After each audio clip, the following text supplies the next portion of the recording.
Heavy on the wrist, baby. Heavy on the wrist.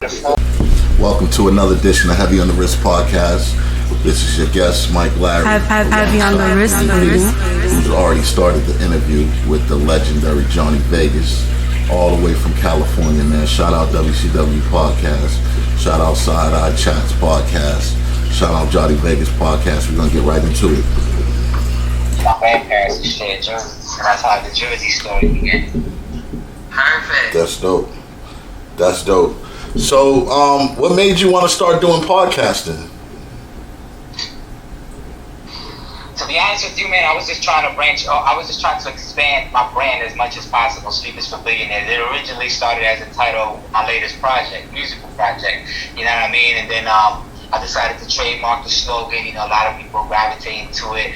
And then, I just felt like it had a positive message behind it, and it represented everything I stood behind. So I decided to just embody that whole Sleep is for Billionaires, just mindset. You know what I mean? So then, as I began rebranding myself, the podcast became a thing, and then the pandemic happened, man. I just, figured I'd diversify my attention, but within the same entity, which is Sleep is for Billionaires. So I decided to do a podcast, kind of cater it to interviewing celebrities and entrepreneurs on how to become industry professionals. I feel a lot of young talent run around misguided, and they lose opportunities because they're uneducated on how they carry themselves as professionals to be taken serious. You know what I mean? So that's the motivation behind my podcast. And again, I just wanted to expand the brand and the message as much as possible, which is why I started with the music, then now the podcast, and I got the merch, now I got an audio book coming soon.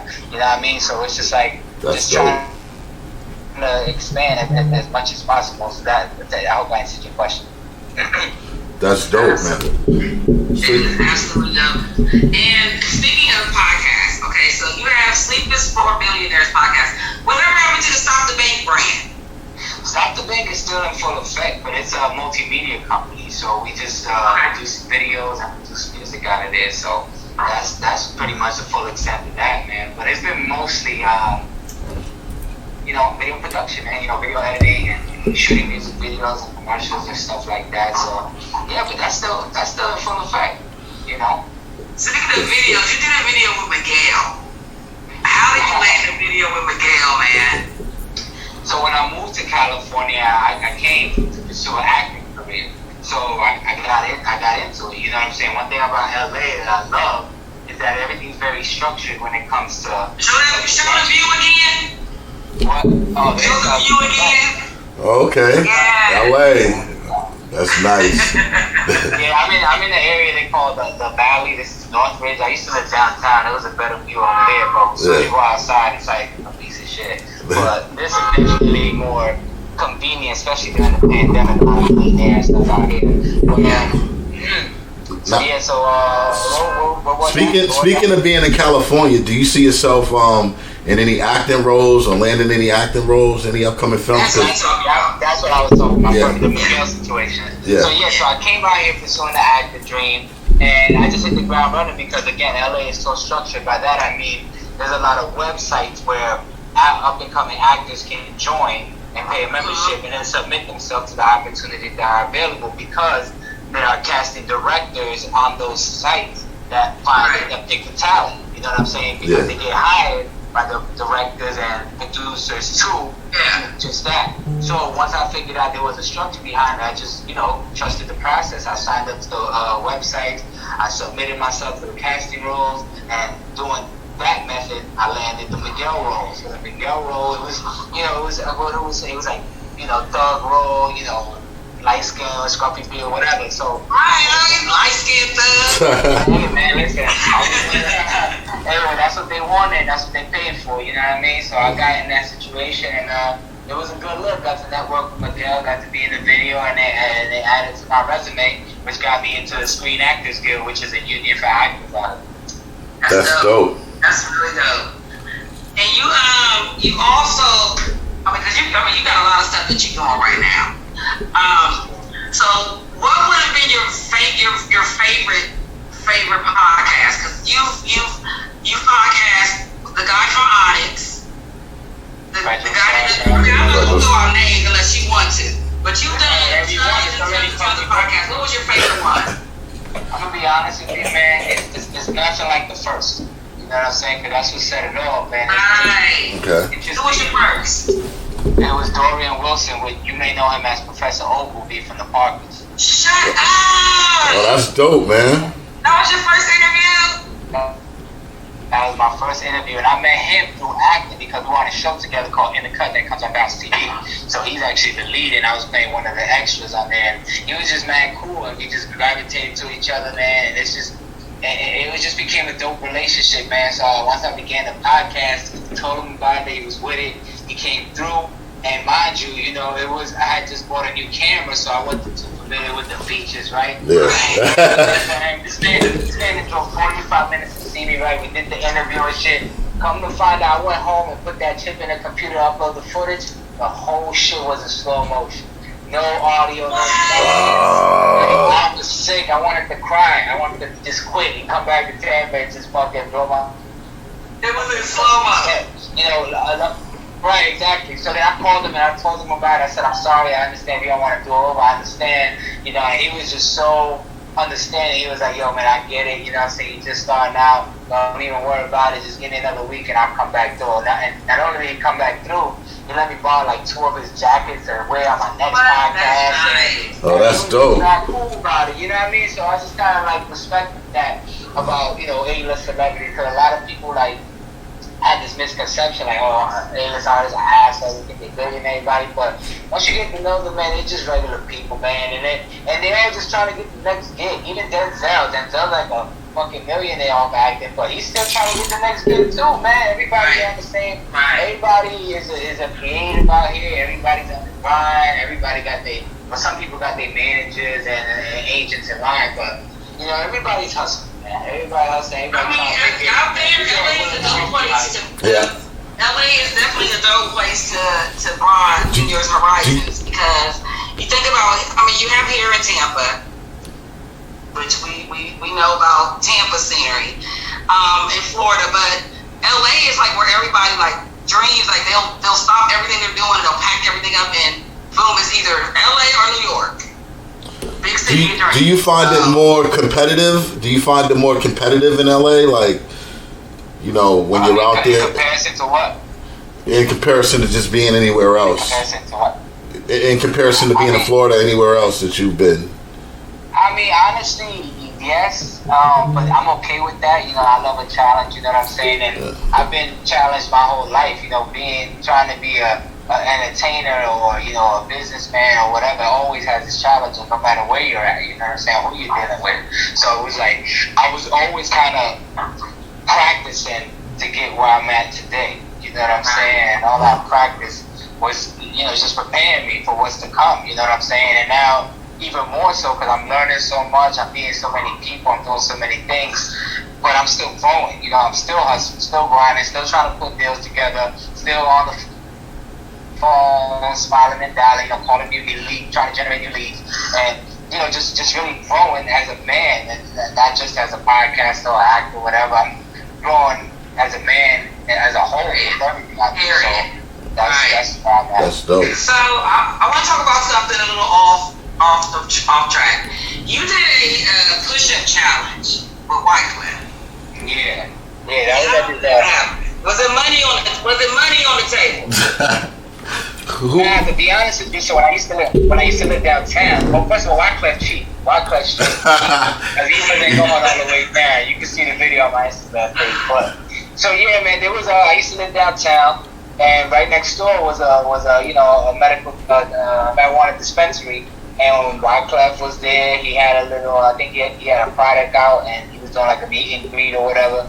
So my man Chris hit me up like, yo, let's go over there. I know Wycliffe, I could, introduce you. And I was like, all right, bet. So we went over there, and we just got cool, man. I gave him a Sleepers with Billionaires hat, told him about the brand, put the hat on, and then he was just, I think somebody was, talking about working out, and then he just kind of got hyped and was like, yo, what, let's do this right now. And then that's when the push-up competition happened that he cheated in. Just like that, put him right on the spot, yo. He was ready to go. Because if you stay ready, shit, luckily I was working out already, so I was already. if you stay ready, you ain't gotta get ready, you know. That's it. That's it. That was very entertaining to watch. Well, who would you like to work next with? for Jonni Vegaz? What's next? It sounded like there were two questions. I'm sorry. Go ahead, you go first. I was saying, who's some of the actors or artists that you would like to work with that you haven't worked with in the past? Good question. Honestly, man, everybody, man. I mean, I'm a big fan of Drake. I would love to work with Drake. I would love to work with.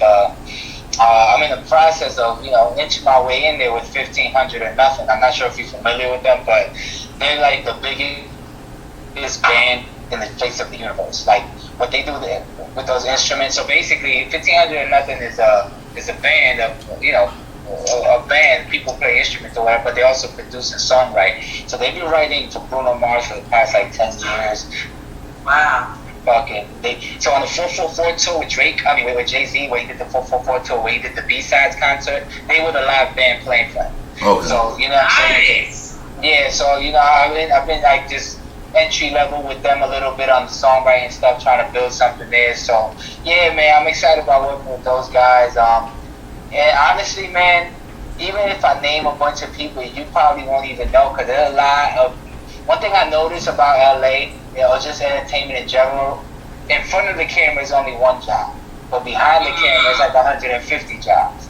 You know what I'm saying? So there's so many people you can network with that is a piece of the puzzle that makes everything else happen. Like Drake, he has like a team of thousands of people behind him that you can network with and do deals with before you even get to him. You know what I'm saying? Yeah. So it's that type of shit. So when you ask me who I want to work with, like shit, there's plenty of people behind the scenes I'd love to work with that. If I name you, probably won't even know. Yeah. Greg Walkman, which happens to be, I just met him recently, but he happens to be, Ronald Isley and Earth, Wind & Fire's manager. You know what I'm saying? Who else? What's his name? Bert Simmons. He actually just wrote a song for Ronald Isley. Yeah, Bert Simmons been writing for a long time. Yeah, him and Smitty. Yeah. Smitty wrote that. You know what I'm saying? That shit with Nelly and Diddy. I actually reached out to him today, tried to do something. So there's so many people, man. Because there's so many talented individuals out there, not only in entertainment. Somebody has an Amber Alert. Yeah. Guys. You never know when it might go down. Alright, my bad. Yeah. So pretty much, man. I just want to create. I just want to collaborate and just continue to grow with others, man. So I'm open to work with anybody. That's dope. So who are some of your biggest influences coming up? When you were younger, who did you listen to? And who's on your playlist now? Like, what are you listening to now? Oh, we talking about music. All right, cool. So as far as my influences coming up, Jay-Z, Big, Pop, Fabulous, I used to like him a lot, Jadakiss, Big Pun, of course, I think just on Cameron, of course, he was a heavy influence, just the swag alone. Lil Wayne, you know what I'm saying, T.I., just shit like that. As far as what I'm listening now, bro, it's really not, I don't really have like a favorite, I kind of listen to a lot of the new stuff from the older artists that I like growing to love, but at the same time, as far as new stuff, I kind of just like songs, like NLE Chopper is dropping some hot shit, who else, Pooh Shiesty is cool, what else, it's a few cats, man. What's this one dude's name? Moneybagg Yo. Oh yeah, Moneybagg. Okay, he's doing his thing. You know what I'm saying? Yeah, Tiger's about to drop some new shit. Tiger, he wasn't the best lyricist, but he got the party jam, so I fuck with that. There's always a move for that. And yeah, man, that's that again. It's really just song, but I listen to more than just rap, bro. Like honestly, so during the day, I run a brokerage firm. You know what I'm saying? Which deals in the PPE space, where I broker deals between buyers and sellers, governments and hospitals, for the procurement of personal protective equipment. So during those times, I'm listening to jazz. I'm listening to bossa nova music, which is very calming and relaxing. Right. It helps me think as I'm working. You know what I'm saying? You can't listen to rap while you're trying to type and be on the phone, be professional. So, Right. you know what I mean? So I'm open to different genres of music depending on my mood and what I got going on. So, yeah, that's to answer your question. That's dope. All right, so out in LA, you out there with my boy LeBron, right? I haven't had the pleasure of meeting him, but yeah, he's out here. He's doing his thing. He's doing a lot of production. He was an executive producer on that show, The Wall, that comes on NBC. That's his shit. He's in Space Jam too. So shout out to LeBron James, man. I hope you guys win this Out of shit. Space Jams too, finally. Yeah, my boy's daughter's in there. She's like the main girl. Oh, that's dope. That's dope. Well, I know we don't want to keep you long. You out in LA. Y'all on a whole different time schedule than us. It's almost rush hour here. It's up to y'all, man. It's up to y'all. Yeah. Hold on, you got to get behind the Clippers now, man. LeBron's out of there. The Clippers is the only thing left for y'all out there right now, man. I'm starting to believe that too. You know what I'm saying? But I'm just kind of watching the gameplay and seeing it happen. Me personally, bro, I don't even run with teams. I like players and good plays. Like even when I watch a basketball game, I'm just cheering for good plays. Like if that team did a good pass, that shit was ill. But then this team dunked on that team that did the good pass, that shit was ill too. You know what I mean? So I'm just I just enjoy the game, man. Cause I grew up playing ball, you know, being from New York and street ball and one and all that on the M1 mixtape. So I was up on all that. So did you go out to the Rucker? Was you out at the Rucker? I wasn't playing. I was spectating. You know what I'm saying? Yeah. But He can't play no ball. I play, but I could play. Don't get it twisted. I ain't the best, but you know, I definitely. But yeah, man, you know what I'm saying? Like, I spent most of my time just, you know, playing recreational ball and watching M1 mixtapes and just trying to do what they do. You know what I'm saying? Yeah, we all came up watching those M1 mixtapes, The Professor and all that, doing the tricks and all that. Yeah, hot songs. Wait, what was the guys who you just interviewed that did all of the jacket? You know, I ain't into sports, I don't know. But the guy who did the jackets for all the NBA stars and stuff. So his name is Jeff Hamilton, and he was responsible for doing, remember the leather jackets back in the day that had. Right, yeah, I remember the jackets. Oh, okay. Yeah, so that was him, and he's still doing jackets. He actually did jackets for the entire NBA back in. He just did one for Wale's new video.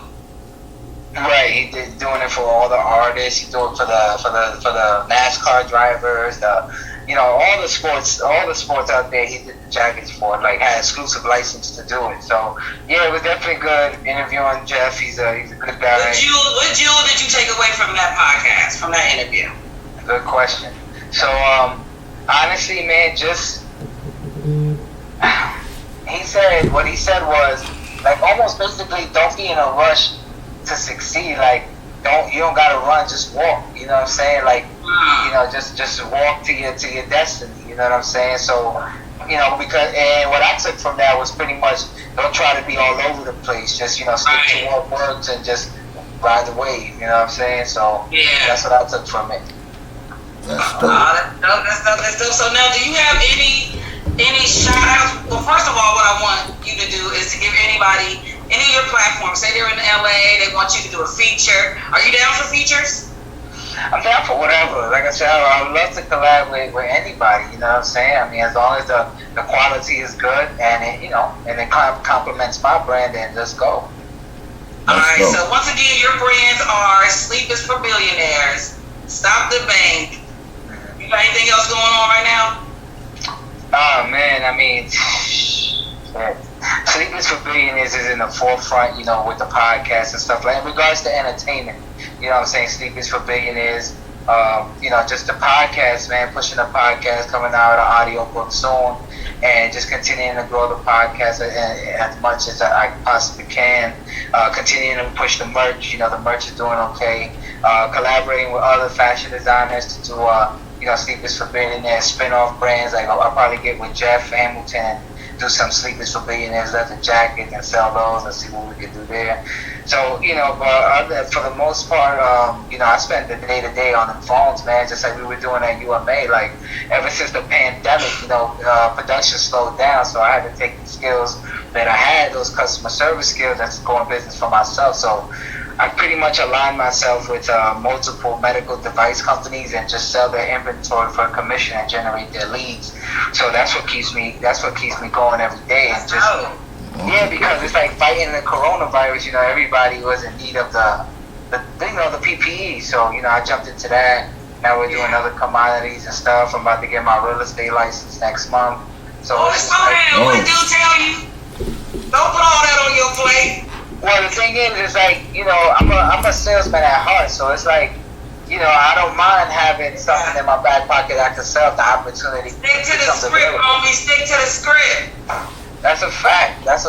You know what I mean? So I just be wanting to have things available to me. You know what I'm saying? Because it's like, even with the real estate stuff, like I'm not gonna be out there like doing showings and shit like that. I'm doing that more so because in my brokerage firm, we also do mortgage lending. You know what I mean? So being with the mortgage lenders that I align myself with, me having my real estate license, I become more valuable to them because of the access I now have. Which will bring me more business with them. So it's just being strategic in my next moves and shit.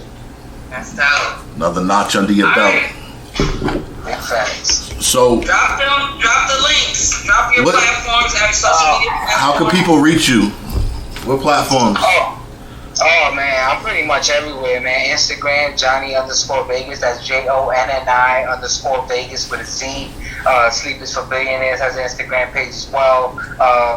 You can go to the sleepersforbillionaires.com. And you can reach out there as well. You can buy the merch through there. You can donate as well. Like, you can listen to the music that's on Spotify, Sleepers for Billionaires. Sleepers for Billionaires album, Sleepers for Billionaires Part 2, the album, that's coming out soon. Right now we're in the mastering phase of that. We got about 11 joints on there. So, yeah, man, I'm just excited, man. And I also, I even picked up a little bit like of management, even dealing with like Federal Star from Onyx and shit like that, just working with them and developing opportunities for them. So it's an interesting journey, man. But yeah, you can definitely contact me on any social media platform, Jonni Vegaz, and I'm everywhere, man. That's dope. All right. Got any shout outs? Man, listen, man, I want to shout out to you guys, man. I appreciate you having me on this platform. You know what I'm saying? I'm glad I could collab and I could help you guys in any way I can from a distance. And I'm just coming through LA. I'm about to pull up on your podcast. Personal, up close. Tell your girl I'm coming. That's what's up. All right, well, it has been a pleasure, man. Again, keep grinding, keep doing your thing. We appreciate you being on the Risk podcast, and yo, it's good to see you doing your thing, bro. Keep grinding. Appreciate you, man. Thank you, my brother. I appreciate you. Yeah, you was there from the early stages, Vita. Like, I used to say, I don't know if Vita told you, bro. Like, me and I was sitting in the same cubicle, just talking about dreams and shit. DY Nasty, what was our team? Yeah, DY Nasty, you know what I mean? She used to, she used to want to be my publicist and shit like that, so she had a lot of belief in me early on. She's been in my studio sessions and shit like that. I think been to one of my performances, and I appreciate the support, man. Appreciate you for real. That means a lot. That's dope. Shit like that's what keep me going. Yeah, I'm gonna make a pango. I still got my signed bottle of FM for 50 Cent too. Oh, that one day, yeah, I was cool. Alright, man, we gonna hold you. Thank you so much. Thank you for coming on the podcast. Thanks for showing love. No problem, brother. Thank you for having me, man. You guys take care and God bless you. All right, you too. Thank you so much. All right, no doubt. All right. This has been another Vision of Heavy on the Wrist podcast. You heard it here first. We got some heavy hitters we just put out there in the building. So stay tuned. You never know who's going to be on here next. And we out.